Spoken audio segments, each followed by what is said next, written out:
Hello, everyone. So today I want to talk a little bit about what it means for a graph to be connected. So when we introduced graphs in this class, we said that they're really these mathematical gadgets that allow us to take a finite set and talk about which elements are connected. So let's look at these two pictures here. So I have two graphs, G and G prime. And if you think about it, I think most of us would probably say, well, it looks like the graph G is connected, and it looks like the graph G prime has pieces that aren't connected to each other, right? There's the triangle XYZ, that single edge UV, and then a vertex floating all by itself.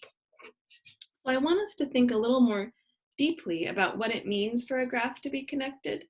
So I think what we're thinking about is that if I take the graph G and I look at any pair of vertices, I can walk from one vertex to another along edges and get anywhere I want. So for example, the vertices A and B are connected to each other by an edge, but I can also say that I can get from A to F by walking along edges. So let's say we can walk from A to F along edges. And I'm going to do this in blue, where I might start at A and I can go to B, to C, to D, to E, to F. So I've walked from the vertex A to F. But in the and then in the graph G prime, it's not connected. And in this graph, we cannot make a similar kind of walk from, say, a vertex X in the triangle to the vertex V, because there's no edge connecting the triangle to the vertices U and V. Okay, so let's formalize this notion of a walk and look at some definitions. So this is in a worksheet that I have for you. And in this worksheet and in our textbook, these definitions are all for pseudographs. And that's really partly because there's a very, very famous example that I'll talk about later in this video, where we need to allow that some vertices are connected by more than one edge. So that's what it means to be a pseudograph. In our textbook, you can have more than one edge per vertex, and also sometimes you can allow loops, but we're not going to deal with loops in our class. Okay, so let's formalize the notion of a walk. Given a graph or a pseudograph G, a walk is an alternating list of vertices and edges where, see, there's the start vertex V1, and then the edge E1 has V1 as one endpoint and V2 as its next endpoint. And then the edge E2 has V2 as its first endpoint and V3 as its next endpoint, et cetera, et cetera. Of course, in the book, especially if there aren't multiple edges, it says that usually, instead of really giving this alternating list of vertices and edges, you can just give the list of vertices and the edges are implied. So I'm going to say, usually, we just give V1, V2, V3, ... to Vm plus 1. And the edges are implied. Okay, so like, what does that look like in our example? If I wanted to specify this walk from A to F, I might say it's the walk A, B, C, D, E, F is a walk from A to F. And there are lots of other kinds of sort of things we can define that are more specific than walks. So a trail is a walk in which all of the edges are distinct. So maybe I can take a walk and it would go from A to B to C, back to B. So I could go back and forth along an edge, but a trail is a walk in which all of the edges are distinct. A path is a walk in which all of the vertices are distinct as well. A circuit is a trail in which the first and last vertices are the same.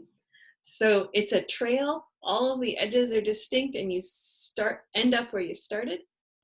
And a cycle is a circuit in which the first and last vertices appear twice and all other vertices appear exactly once. So that's a lot of different definitions. The ones that we'll use the most in class are paths and cycles, especially, okay? So let's see. In our example above, when we walked from A to F like that, we actually were giving a path, a trail and a path. So this is a trail and a path. Can I see any cycles? Yes, I can. So A, B, from A to B to C to A is a cycle in G. There are no cycles here that are not circuits, but if I wanted to see a graph that has a circuit that isn't a cycle, so this bow tie is a good example. This bow tie. So here, if I do, and let me label the vertices. So A, B, C, D, E. If I go A to B to C to D to E, back to C, and back to A, what I have here, let's see, I think it's a circuit that isn't a cycle. Let's check back at our definition. A circuit is a trail in which the first and last vertices are the same. So the first and last vertices are the same because we started and ended at A, and it's a trail because all of the edges are distinct, right? So this, where I'm going, whoops, I'm going A, B, C, D, E, C, A is a circuit that is not a cycle, okay? And in office hours, we can spend a lot of time exploring this definition, and you'll have homework problems to explore these definitions and your understanding of them. Right now, though, I want to tell you about a very famous problem that sort of and some people say this sort of motivated the beginnings of graph theory. So there was a famous mathematician named Leonhard Euler who lived in a city named Konigsberg that was in Prussia at the time. And let me see, I'm trying to, oh, I know what I need to do. I drew this picture already. I'm going to paste it in.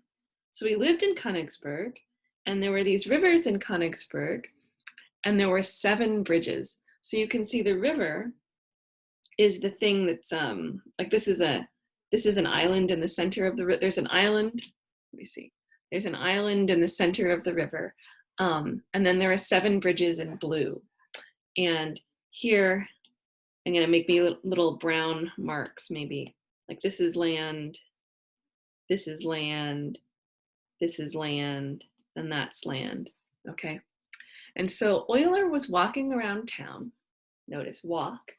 And he was wondering, if I started on one piece of land, could I cross over every single bridge exactly once, so I'm never going to walk over a bridge twice, and end up in the same place as I started. Okay, so can we take a walk traversing each bridge exactly once, starting and ending in the same spot? So this was Euler's question. And let's see how we can turn this into a graph theory question. So I'm going to make a graph, and I'm going to make the graph in pink. Okay, so I'm going to reduce this whole landmass to a single dot. And if Euler starts on that dot, for example, that dot is, I'm going to put a dot on each part of land, actually. That's what I'm going to do. So here's a dot on this piece of land, a dot here, and a dot here. So I really only have 4 pieces of land and 7 bridges. And now I'm going to connect them. This piece of land is connected to that piece of land through this bridge. This piece of land, it's also connected by that bridge. I have these 2 pieces of land connected by these 2 bridges. There's a bridge here, here, and here. So what you see that I have in pink is really a pseudograph with 4 vertices and 7 edges. I'm going to redraw it off to the side. It looks, I claim, like this. And Euler's question is really, does this graph have a circuit using all of the edges? Okay, so translated into graph theory, does the graph or pseudograph have a circuit using, oh, I didn't leave myself enough room, did I? Hold on. Maybe I'll write it up here. I want to ask, does the graph have a circuit using all of the edges? And circuits can't repeat edges, so all of the edges exactly once. And because Euler was the first person to ask a question like this, these circuits like this have a special name, and you can see on our worksheet. We call a pseudograph Eulerian if it contains a circuit using every vertex and every edge, and we call such a circuit an Eulerian circuit. So in office hours, so I urge you to try to do this example on the example on the worksheet on your own. We can talk about it during office hours, and I will post the solutions then via office hours. Part of the whole theme of this course, of course, has been to try to think about what it really means to understand a definition and make it your own, something you really get. So really the process is by generating examples, simple examples to start that you're sure satisfy the definition, and then things that you're sure are non-examples, and trying to understand, okay, so which part of the definition does it fail? And then to start to look at more and more complicated examples. And as you're thinking of those more complicated examples, that's actually one of those points where new mathematics can get created, and that's how research problems come about. Anyway, so later in the week, we will prove this theorem that a pseudograph with at least 2 vertices is Eulerian if and only if it is connected and every vertex is even. Okay, where connected is going to mean, did I write that? Oh, Oh, there it is. A graph is connected if there exists a walk between every pair of vertices, okay? So I'm gonna leave you here with this cliffhanger. Come to office hours and look for more videos later in the week. All right, see you later.